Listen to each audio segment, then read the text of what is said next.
సప్త శనివారాల వ్రతం 7 శనివారాల వ్రతం అంటే ఏంటి, ఎలా చేయాలి, ఎలా ప్రారంభించాలి, ఎవరిని పూజించాలి, వ్రతకథలేంటి అనే పూర్తి ఇన్ఫర్మేషన్ ఒక వీడియో చేస్తే లెంగ్త్ చాలా ఎక్కువ అవుతుంది. కాబట్టి ఒక 6-7 వీడియోస్గా చేస్తున్నాను. తర్వాత నేను చేసినటువంటి సప్త శనివార వ్రతం తాలూకు వీడియోస్ కూడా మీతో షేర్ చేసుకునే ప్రయత్నం చేస్తాను. I will give you complete information about సప్త శనివారాల వ్రతం ఇంక్లూడింగ్ వ్రతకథలు, అంటే వ్రతకథలతో సహా మొత్తం ఇన్ఫర్మేషన్ని మీకు అందిస్తాను.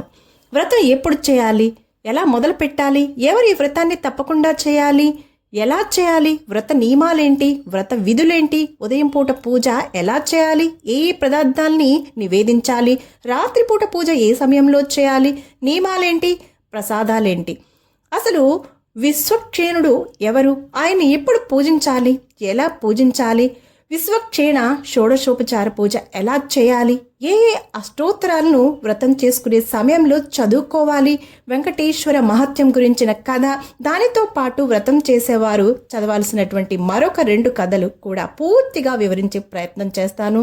వీడియో చూసి లైక్ చేయండి, షేర్ చేయండి, ఛానల్ని సబ్స్క్రైబ్ చేసుకోకపోతే సబ్స్క్రైబ్ చేసుకొని బెల్ని యాక్టివ్లో పెట్టుకొని ఆల్ అనే ఆప్షన్లో పెట్టుకుంటే నేను చేసే ప్రతి వీడియో మిస్ కాకుండా వస్తుంది. Welcome back to Anu devotional voice. నేను మీ అను. నాది ఇంకో ఛానల్ ఉంది, మారుతి క్రియేటర్స్ యూట్యూబ్ ఛానల్. దానిలో motivational and moral stories, life quotes, నేను సొంతగా రాసుకున్నటువంటి రియల్ స్టోరీస్ కూడా అప్లోడ్ చేసే ప్రయత్నం చేస్తున్నాను. ఆ ఛానల్ యొక్క లింక్ ఈ వీడియో కింద డిస్క్రిప్షన్లో ఇస్తాను. దాన్ని కూడా సబ్స్క్రైబ్ చేసుకొని సపోర్ట్ చేయండి. సప్త శనివారాల వ్రతం గురించి కంప్లీట్ ఇన్ఫర్మేషన్ కావాలి అనుకుంటే గోవిందా అని కామెంట్ చేయడం మరవద్దు. Thank you for watching. Please subscribe.